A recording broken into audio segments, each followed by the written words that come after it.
Bertemu kembali Bapak Ibu dalam kegiatan optimalisasi Google Classroom untuk pembelajaran yang efektif dan efisien. Kali ini kita akan belajar beberapa hal seperti berikut ini. Pengelolaan kelas.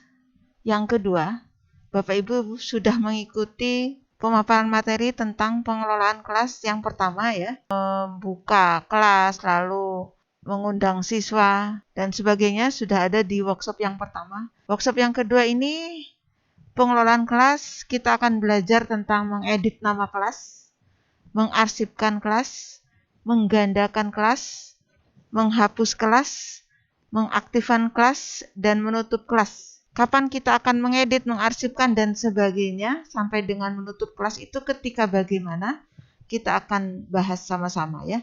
Mari Bapak Ibu kita lihat mulai dengan mengedit nama kelas. Saya akan membuka Google di sini, kemudian saya akan membuka juga Google Classroom-nya ini. Nah, ini Google Classroom saya Bapak Ibu kelas 9A, 9B, 9C, 9D, 9E ya. Kebetulan saya mengajar kelas 9 semua. Kita akan coba dengan mengedit nama kelas. Kenapa kelasnya kok diedit namanya? Ya mungkin namanya salah, atau nama terlalu panjang, atau nama sudah tidak sesuai lagi. Ini lihat 9A, tahun pelajarannya sudah disingkat TP. Ini masih tulisnya tahun pelajaran. Saya ingin ini disingkat ya Bapak Ibu. Jadi kita klik titik 3 yang menurun ini. Kemudian kita edit di sini. Gitu. Nah, ini tahun pelajarannya saya mau ganti dengan TP. Seperti itu. Apakah ini bisa diedit? Ini bisa diedit semua Bapak Ibu ya. Ini bisa diedit semua. Tapi saya hanya ingin mengedit bagian ini. Lalu disimpan. Ini sudah berubah ya. Kelas 9C juga misalnya akan saya edit sama menjadi TP supaya lebih pendek dan mudah melihatnya ya. TP seperti itu. Ini 9E belum saya edit. Ini saya edit juga. 9D tadi sudah ya. Ini mau saya edit TP. Seperti itu ya. Nah, itu dia Bapak Ibu kegunaan dari mengedit. Kemudian yang kedua adalah mengarsipkan kelas. Kelas diarsipkan ketika bagaimana? Ya, ketika pembelajaran telah selesai. Misalnya pada bulan Juni atau Juli, itu kita bisa mengarsipkan kelas-kelas ini ya. Kelas A sampai kelas E itu saya arsipkan. Kemudian tujuan yang kedua adalah agar pembelajaran itu bisa off. Jadi siswa tidak bisa lagi mengedit diskusi, mengedit tugas, tapi siswa masih bisa melihat materi-materi dan tugas-tugas dari kita. Kemudian tujuan yang lain adalah pembelajaran ini kan tidak dihapus. Jadi materi dan tugasnya tidak dihapus. Nanti bisa kita pakai lagi. Kan misalnya Bapak Ibu sudah membuat rancangan tugas yang begitu menarik, materi yang begitu banyak dan lengkap. Itu kalau terhapus begitu saja kan sayang sekali ya. Jadi bisa dipakai. Jadi itu tujuan mengarsipkan. Misalnya saya akan mengarsipkan yang kelas B ini Bapak Ibu. Ini sebenarnya itu kan banyak ini apa namanya kelas-kelas ya Bapak Ibu. Nah saya perlihatkan yang saya mengajar saja. Yang paling bawah ini, kemudian yang kelas B ini akan saya coba arsipkan. Jadi sama ini diklik titik 3 menurun ini. Kemudian cari arsip ya Bapak Ibu. Nah ini dia nih ada arsip. Kita arsip. Nah ini dalam bahasa Inggris atau dalam bahasa Indonesia, ini dalam bahasa Indonesianya, jika diarsipkan, kelas akan diarsipkan untuk semua peserta. Kelas yang diarsipkan tidak dapat diubah oleh pengajar atau siswa sampai kelas dipulihkan kembali ya. Jadi ada kelas nanti dipulihkan bisa Bapak Ibu. Kelas ini akan dipindahkan ke kelas yang diarsipkan milik Anda. File kelas akan tetap tersimpan di Google Drive. Itu ya Bapak Ibu ya. Mari kita arsipkan. Nah, kalau sudah diarsipkan, di sini tidak ada lagi 9B, kan? 9A, 9C, 9D, 9E, 9B enggak ada. Adanya di mana? Nah, klik saja di sini. garis 3 di paling pojok kanan itu kita klik. Nah, kemudian kita lihat ke bawah sini, ke bagian arsip ya. Bapak ini kan ini terdiri dari 3 bagian ini jadinya ya. Bagian atas ini kita mengajar. Kemudian bagian berikutnya kita sebagai siswa. Saya ada siswa-siswa di sini ya. Saya sebagai siswa. Ini kok ada 9K ya, ini 9K di akun lain. 9A di akun lain, tapi saya sebagai siswa di sini. Terus workshop AKM, pendampingan sekolah binaan, Dikdaya, ini saya sebagai peserta. Kemudian bagian berikutnya apa ini? Nah, ini adalah kelas yang diarsipkan. Kita klik saja di sini.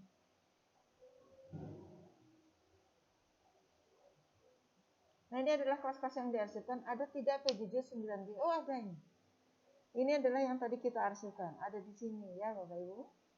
Nah, ini kalau kita lihat isinya, kalau sudah diarsipkan itu, kita lihat langsung di tugas kelas ya Bapak Ibu ya.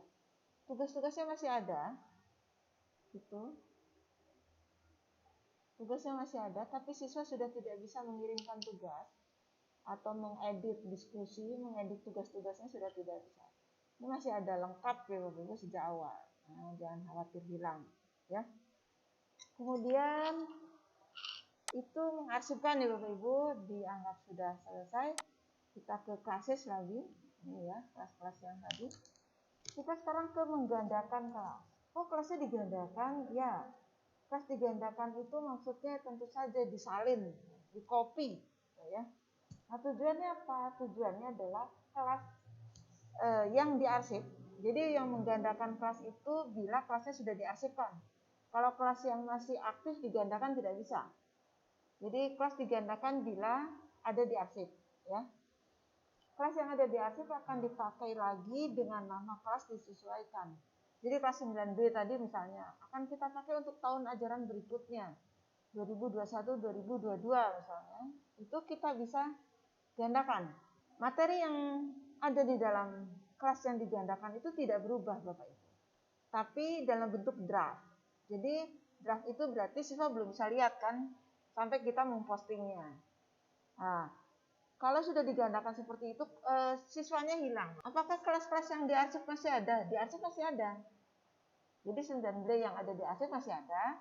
Kemudian 9B hasil gandaan di kelas ini, di kelas yang aktif ada, tapi belum ada muridnya. Jadi kita bisa ganti nanti namanya, terus juga disesuaikan tahun pelajaran dan sebagainya. Nah, jadi keuntungannya adalah guru tidak membuat materi atau tugas-tugas dari awal. Siswa yang lama kan terhapus ya Bapak Ibu, jadi belum ada siswa. Jadi Bapak Ibu nanti ngundang siswa yang baru masuk ke sana. Siswa yang baru tidak akan melihat tugas-tugas yang terakhir. Lihatnya yang pertama yang Bapak Ibu upload ya. Yang Bapak Ibu kirimkan itu siswa baru lihat. Mari kita coba ya Bapak Ibu.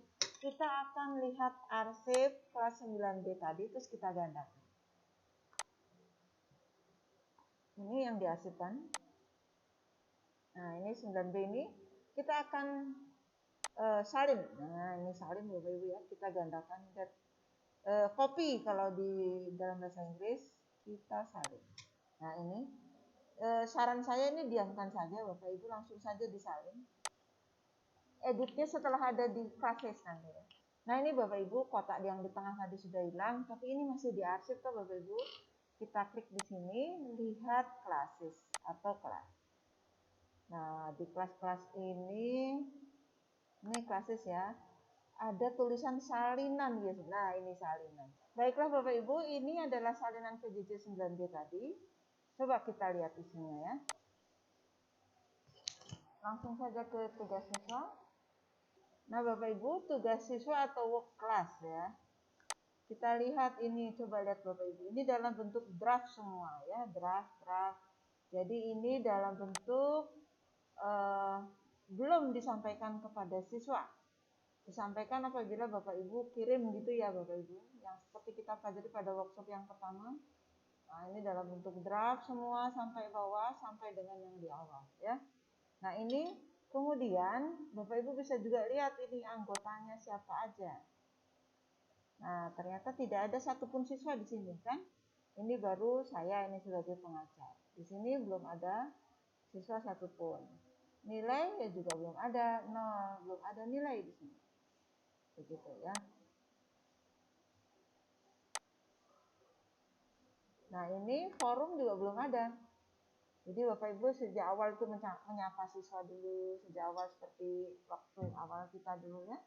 Gitu. Baik Bapak Ibu, itu adalah cara menggandakan kelas.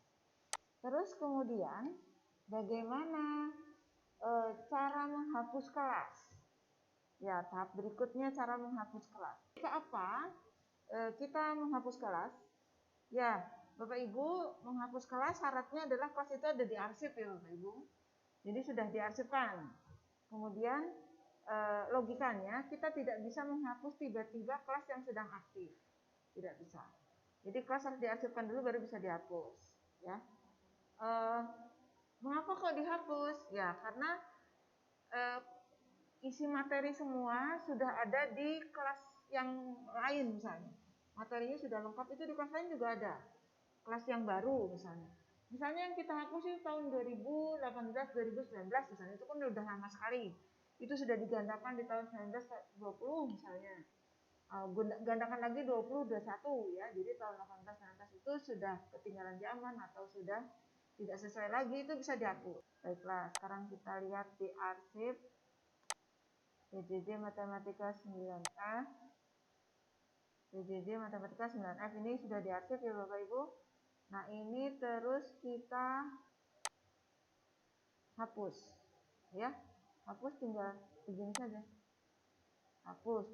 Anda tidak dapat mengakses lagi postingan atau komentar apapun yang telah ditambahkan ke kelas ini. File kelas akan tetap berada di Google Drive. Anda tidak dapat mengurungkan tindakan ini ya. Jadi kalau sudah dihapus Bapak Ibu tidak bisa ngambil lagi ya. Jadi hati-hati kalau menghapus kelas. Jadi wah itu ada materinya ada di kelas yang dihapus. Nah itu sayang sekali ya kalau ada seperti itu. Jadi Bapak Ibu hati-hati kalau tindakan menghapus ya. Baiklah, ini 9F saya hapus. Nah ini di arsip sudah tidak ada. Di klasis juga sudah tidak ada. Itu ya cara menghapusnya Bapak Ibu. Baiklah, sekarang apa lagi? Ya, menghapus sudah. Sekarang mengaktifkan kelas. Misalnya begini Bapak Ibu. Kelas yang ada di arsip itu ada siswa-siswa yang masih ingin bertanya. Misalnya kita kan mengarsipkan bulan Juni ya. Nah, bulan Juli itu anak-anak tuh iseng-iseng ada yang bertanya, terus kita ingin anak-anak paham juga gitu. Jadi, baiklah kita aktifkan lagi tuh kelas misalnya ya. Nah, kalau diaktifkan lagi kelas itu siswanya dan gurunya bisa berinteraksi lagi, siswanya tetap ada ya. Jadi kelas yang diaktifkan itu tentu saja kelas yang ada di arsip ya Bapak Ibu. Nah, ini misalnya kelas yang ada di arsip, kita lihat. Nah, ini misalnya 9A ini ya. Kita pulihkan itu restore ya, restore itu mengaktifkan kembali ya, pulihkan. Ini PJJ 9A 2020-2021 ya Bapak Ibu, pulihkan. Nah, di sini sudah tidak ada di arsip. Kelas sedang dipulihkan tadi kan? Ya, 9A. Terus kita lihat ini di kelas. PJJ 9A. Nah, ini Bapak Ibu. Ini PJJ 9A. Kita lihat.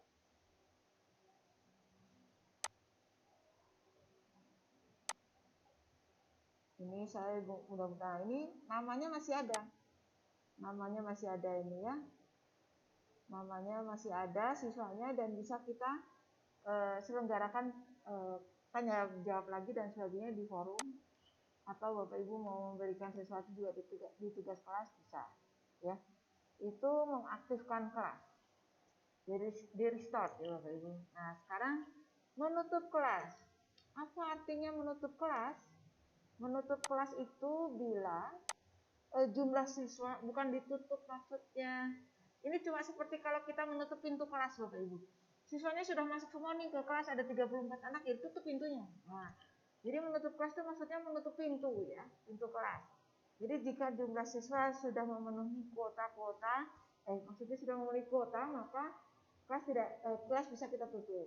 Ya, kita tidak menerima lagi siswa lain atau siswa Nah, jangan-jangan ada penyusup nih ke kelas kita kan gitu. Bisa jadi waktu itu saya pernah kesusupan dari SMP lain nih. Ini mungkin dia tahu kodenya, terus masuk ya. Nah ini anak mana gitu ya Bapak Ibu. Kadang-kadang kita karena terlalu sibuk itu tidak melihat satu persatu nama siswa kita. Nah itu kan jadinya nanti ketika nilai itu di rata-rata kok rata-ratanya paling kecil ya nilainya kelas 9 mana begitu. Ternyata sisanya ada 36, dua penyusup. Nah, penyusup itu biasanya tidak mengerjakan tugas, tidak ikut ulangan dan sebagainya. Dia hanya sekedar nama. Jadi ketika jumlahnya berapa dibagi 36 kan jadi lebih kecil ya Bapak Ibu hasilnya rata-rata. Jadi ini kan bahaya. Nah, bagaimana cara menutup kelas? Ya misalnya saya akan buka ini kelas 9E misalnya ya. Nah, di tempat ini setting ya Bapak Ibu. Ini anggotanya kan ini ya. Sudah ada anggotanya ini anak-anaknya. Nah, ini sudah cukup menurut kita, ini udah pas nih anak-anaknya. Ini sesuai dengan daftar hadir. Jadi kita klik setting Bapak Ibu. Nah, bagian kode kelas, kode undangan atau kode kelas. Kalau dalam bahasa Inggris kode kelas ini Bapak Ibu. Nah, ini dinonaktifkan. Jadi kalau dinonaktifkan sudah, walaupun ada orang yang tahu kodenya mau masuk tidak bisa. Oke, karena dinonaktifkan. Seperti itu. Itu cara menutup kelas. Jadi tujuannya itu Bapak Ibu. Nah, selamat belajar Bapak Ibu ya. Semoga usaha Bapak Ibu itu membuahkan hasil. Bapak Ibu dapat mengelola kelas dengan baik dan dapat memanfaatkan kelas-kelas untuk digandakan untuk tahun berikutnya. Jadi kita tidak frustasi, aduh buat lagi dari awal, tidak seperti itu Bapak Ibu ya. Jadi Bapak Ibu sudah punya pengetahuan bagaimana cara menggandakan kelas, mengarsipkan kelas, mengedit nama kelas gitu ya Bapak Ibu, menghapus kelas juga, mengaktifkan kelas yang sudah tidak aktif diaktifkan kembali, dan menutup kelas. Baiklah Bapak Ibu, kita belajar sama-sama. Barakallah, ada kurang lebihnya saya mohon maaf ya. Bila taufiq wal hidayah. Assalamualaikum warahmatullahi wabarakatuh.